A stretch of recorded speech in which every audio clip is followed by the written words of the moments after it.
Question number 25. A kite flies on a taut string of length 50 meters inclined at an angle of 54 degrees to the horizontal ground. The height of the kite above the ground is what? The first thing here is to draw a sketch of what the question is saying. And with that, you can see the diagram of the kite having height h units from the ground vertically. The angle, the string, which is 50 meters in length, is inclined to the horizontal ground, is 54 degrees, and we have labeled the position of the kite as K. Now, clearly, the angle between the vertical H and the horizontal ground is 90 degrees. Therefore, we have this diagram as a right-angled triangle, and the angle 54 degrees here makes the height H to be the opposite side of the right-angled triangle, and also the right angle that is at the base of that height H makes the 50 meters to be the hypotenuse. Now remember the SOHCAHTOA rule, and since we are involved with both opposite and hypotenuse, you can see that it is the SO that we are involved with. Therefore, we are going to write sine 54 degrees is equal to the opposite, which is h, over the hypotenuse, which is 50 meters. And putting the left hand side over 1 and cross multiplying, we have h is equal to 50 times sine 54. This, of course, is going to be our final solution, since the alternatives given do not require that we should go any further.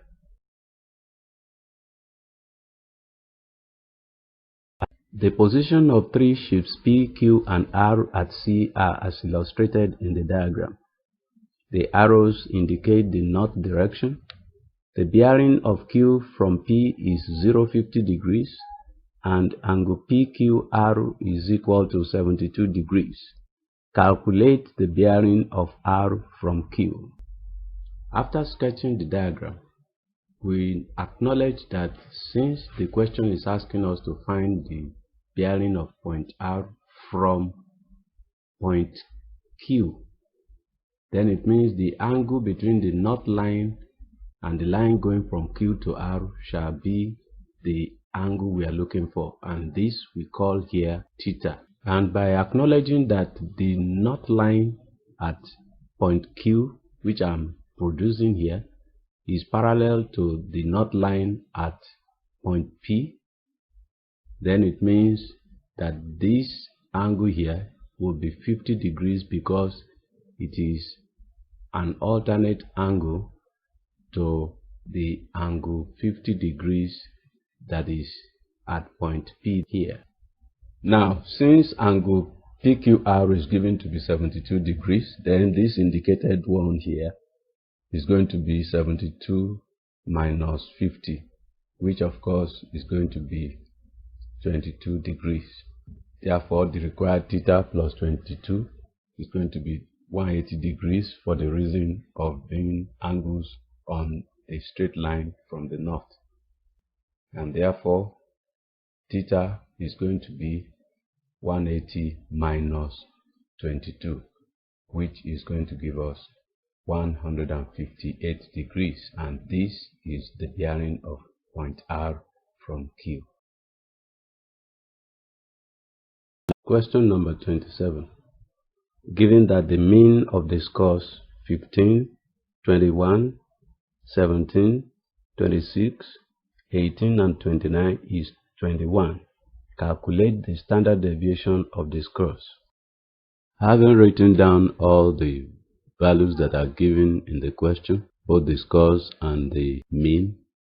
The next thing is to write down the formula for finding the standard deviation, and that of course is the square root of the variance, and the variance is the sum of the squares of the difference between each of the scores and the mean of the data after having divided it by n, which is 1, 2, 3, 4, 5, 6, the total number of scores in the data. And so here we go.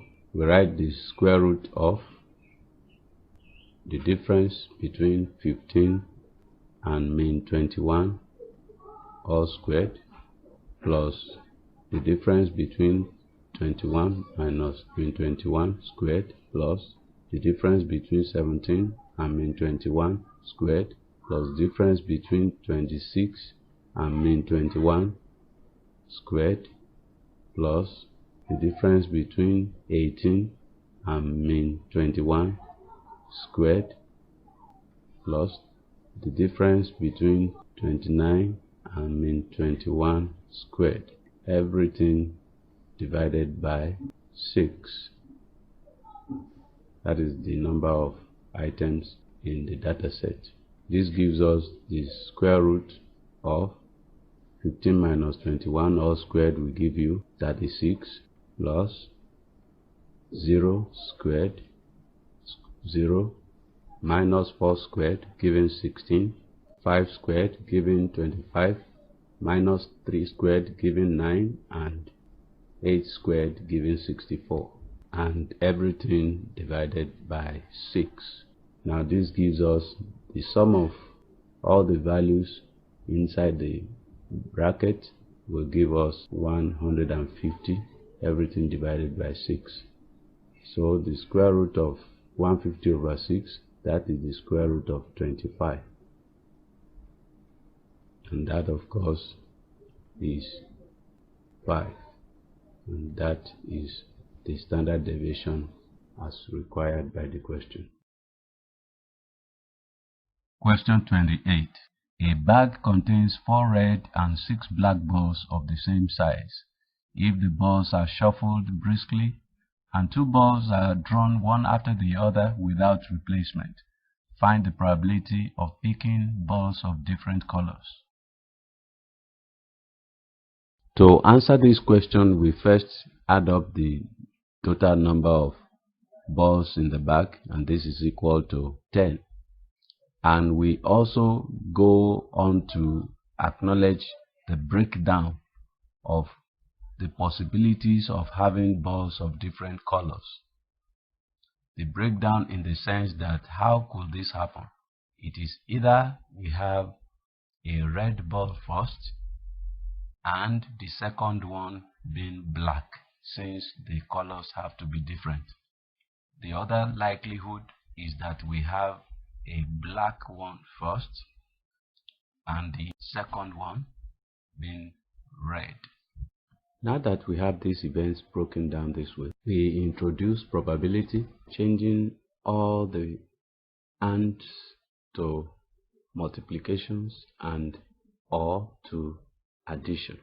And because the product of these probabilities will lead to the same value, then it means that the sum of these two probabilities will just be equivalent to multiplying the first one by 2.